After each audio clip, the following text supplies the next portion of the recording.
وہ جذبہ کیا تھا، وہ ولولہ کیا تھا جس پر سب کچھ اپنا چھوڑ کے وہ لوگ یہاں آ گئے. آج الحمدللہ 74 سال ہو گئے، یہ 75واں یوم آزادی ہے. آپ کو مبارک ہو. لیکن یہ دن بھی محرم الحرام کے ہیں، غم کے ہیں. تو وہ شور شرابہ جو ماضی میں کرتے رہے شاید وہ ہمیں نہ کرنا ہو. ہمیں تھوڑا سا اپنے جذبات پر قابو پانا ہو کہ یہ غم کے دن ہے. لیکن آزادی تو آزادی ہے، اللہ کا شکر ادا کرنا ہے. جب عید آزادی کہتے ہیں تو ہم تو یہ کہتے ہیں، ہمارا ایمان تو اتنا ہے کہ ہمیں تو اللہ کے فضل و کرم پر شکرانے کے طور پر 2 رکعت نماز بھی پڑھ لینی چاہیے کہ اللہ تعالیٰ نے ہمیں اس ظلم سے بچایا. کہ سوچیں کہ بھارت میں بسنے والے مسلمانوں کے ساتھ کون سا ظلم ہو رہا ہے، کشمیر میں رہنے والے کشمیریوں کے ساتھ کیا کچھ کر رہی مودی سرکار. لہٰذا ہمیں شکر ادا کرنا چاہیے. تو عید آزادی مبارک ہو. لیکن اس آزادی کی حفاظت بھی ہماری آپ کی ذمہ داری ہے. فورسز اپنی جگہ، حکومتیں اپنی جگہ، عام معاشرہ جو ہے اس کی جتنی ذمہ داری ہے وہ ان سے زیادہ بڑھ کے ہے. اور پھر جب آپ چاروں جانب سے دشمنوں میں گھرے ہوں تو پھر آزادی کو سنبھالنا بہت مشکل کام ہو جاتا ہے. کسی دشمن کی میلی نظر ہماری طرف آنکھ اٹھا کے دیکھ نہیں سکتی، اس لیے کہ ہمارے پاس ایسی افواج موجود ہے، ہمارے پاس ایسے جوان موجود ہیں جو آنکھیں نکال لیں گے. لیکن ہم نے اور آپ نے بھی تو ذمہ داری کرنی ہے. آج میں دیکھ رہا تھا کہ وزیر اعلیٰ پنجاب نے خاص طور پہ پیغام دیا کہ 1 ویلنگ والوں کو پکڑا جائے، بلا امتیاز ان کے خلاف کارروائی کی جائے. یہ حکومت کا ایک اچھا اقدام ہے، اس لیے کہ ہماری نئی نسل جو ہمارا کل ہے کیا وہ 1 ویلنگ میں ضائع ہو جائے؟ کیا ان کی جانیں اتنی سستی ہیں؟ نہیں. یہ کوئی آزادی منانے کا طریقہ نہیں ہے. آزادی منانے کا طریقہ یہ کہ ہم نے ملک و ملت کے لیے کیا کیا، ہم ایک دوسرے کے لیے آسانیاں پیدا کر رہے ہیں کہ نہیں کر رہے ہیں. آزادی تو اس بات کا ہے کہ اگر کوئی دوست بھائی ہم سے نیچا ہے تو ہم اسے اونچا کرنے کی کوشش کریں، ہم اسے اپ گریڈ کریں، ہم اس کی مدد کریں، ہم اس کے لیے آسانیاں پیدا کریں. لیکن کیا ہم یہ کر رہے ہیں؟ نہیں کر رہے ہیں. تو خامی کہاں ہے؟ ہمیں ڈھونڈنا ہوگا، ہمیں اور آپ کو. تو قومی نظریہ یہ تھا کہ ہم ان کے ساتھ نہیں رہ سکتے. ہندوؤں کا رہنا اٹھنا بیٹھنا الگ انداز میں ہے، ہماری تہذیب و تمدن اور ہے. تو پھر ہمیں ثابت بھی تو کرنا ہے ہم ان سے مختلف ہیں. اگر ہم یہ کہیں کہ وہاں بھی یہ ہوتا ہے یہاں یہ ہو گیا تو کیا ہوا؟ نہیں. ابھی آپ نے دیکھا چند دن پہلے رحیم یار خان بھونگ کے پاس جو ہے بھونگ گاؤں کے پاس ایک واقعہ ہوا مندر کا. تو پورے پاکستان میں احتجاج کیا. کس نے کیا؟ مسلمانوں نے بھی کیا کہ کسی کی مذہبی عبادت گاہ کو نقصان نہیں پہنچانا چاہیے. کسی کی کیا جرت؟ قائد اعظم محمد علی جناح نے بھی کہا تھا کہ یہاں سب برابر کے ہوں گے، مساوی ہوگا، اقلیتوں کو ان کا حق ملے گا، یہاں ہر ایک کو اسی انداز میں رکھا جائے گا جس طرح پاکستانی ہوگا. کیونکہ پہلے یہ پاکستانی ہے، اس کے بعد ہندو مسلمان یا کچھ اور ہے. یہ ٹھیک ہے اکثریت نہیں ہے ان کی، اکثریت مسلمانوں کی ہے. لیکن اکثریت کا مطلب یہ نہیں ہے کہ آپ اقلیت کو دبا دیں جس طرح بھارت میں ہو رہا ہے، ہمارے ہمسائے ملک میں ہو رہا ہے. یہاں اقلیتوں کی بھی اسی طرح عزت کی جائے. الحمدللہ ہمارے یہاں سب مل کے رہ رہے ہیں، بیٹھ رہے ہیں، سب کچھ کر رہے ہیں. لیکن ہماری صفوں میں بھی چند کالی بھیڑیں ہیں جو اکا دکا واقعات ہو جاتے ہیں. تو اس کا ازالہ کس نے کرنا ہے؟ ہم نے اور آپ نے کرنا ہے. 14 اگست اس بات کی یاد دہانی کراتا ہے کہ تجدید عہد کریں کہ ہم سب نے مل کے رہنا ملک و قوم کے لیے، اس مملکت کے لیے، اس دھرتی کے لیے، اس سرزمین کی ترقی اور خوشحالی کے لیے، اور ایک دوسرے کے لیے آسانیاں پیدا کرنی ہیں.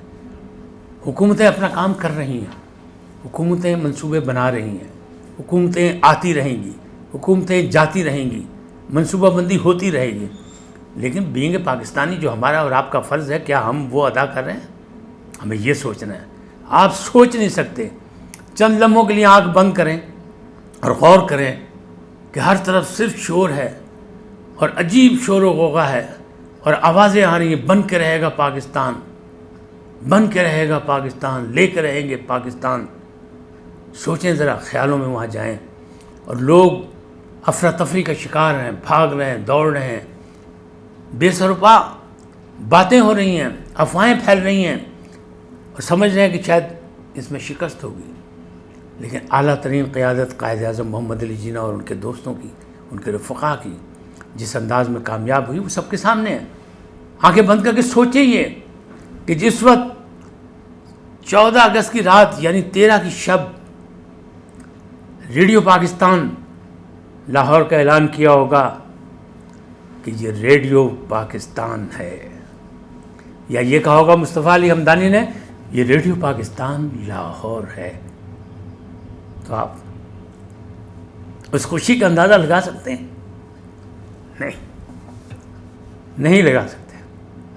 تو یہ وہ قربانیوں کا نتیجہ جس سے ہمیں آزادی ملی ہے، تو اس کا مطلب یہ نہیں ہے کہ ہم اور آپ مادر پدر آزاد ہو جائیں، اپنی موٹر سائیکلوں کے ہمارے بچے جو ہیں وہ سلنسر نکال دیں اور بغیر سوچے سمجھے سڑکوں پر آ جائیں، شور شرابہ کریں، نعرے لگائیں، آتش بازی کریں، سب ٹھیک ہے، ان دنوں میں نہ کریں کہ محرم الحرام ہے، لیکن آئندہ بھی کریں، پہلے بھی کرتے رہیں گے، لیکن ہمارا کیا ہے؟ ڈسپلن، وہ یونٹی، فیتھ، ڈسپلن، جو قائد کا پیغام اس پہ ہمیں قائم رہنا چاہیے، اتحاد یقینی محکم پہ رہنا چاہیے ہمیں، اور پھر ہمیں اکٹھا رہ کے بات کرنی ہے ایک قوم بن کے۔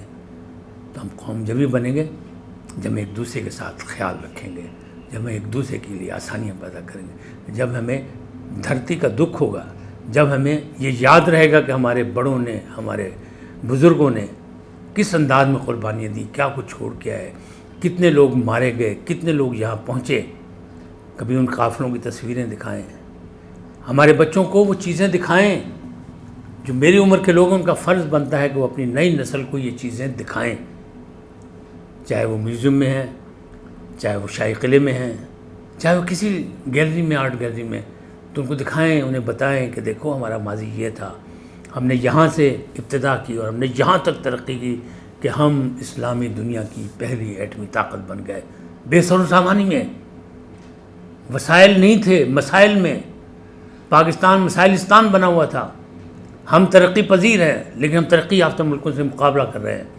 الحمدللہ ہم کامیابی کی طرف بڑھ رہے ہیں اور انشاءاللہ آگے بڑھیں گے۔ پاکستان رہنے کے لیے بنا ہے، ٹوٹنے کے لیے نہیں۔ جو غلطیاں ماضی کی تھیں اس سے کسی سبق سیکھا نہ سیکھا، ہمیں اور آپ کو سیکھنا چاہیے، اور انشاءاللہ پاکستان قائم و دائم رہے گا۔ اللہ آپ کو بھی سلامت رکھے، ترقی اور خوشحالی کی راہیں بنتی رہیں، نئی نسل ہماری جو کل ہے، ہمارے رہنما ہیں، وہ انشاءاللہ پہلے سے بھی بہتر ہوں گے، اور پاکستان میں مزید استحکام آئے گا، اور دشمنوں کی سازشیں جو ہیں وہ ناکام ہوں گی، بلکہ یہی کہوں گا کہ دشمن کا منہ کالا ہوگا۔ آپ یہ سوچیں کہ ہم نے اپنے بزرگوں کی قربانیوں کو ضائع نہیں ہونے دینا، ہم نے 2 قدم آگے بڑھنا ہے، اور الحمدللہ ہمارے ہاں باصلاحیت لوگوں کی کمی نہیں ہے، کسی بھی شعبے میں کمی نہیں ہے، صرف ان کی پذیرائی کی ہے۔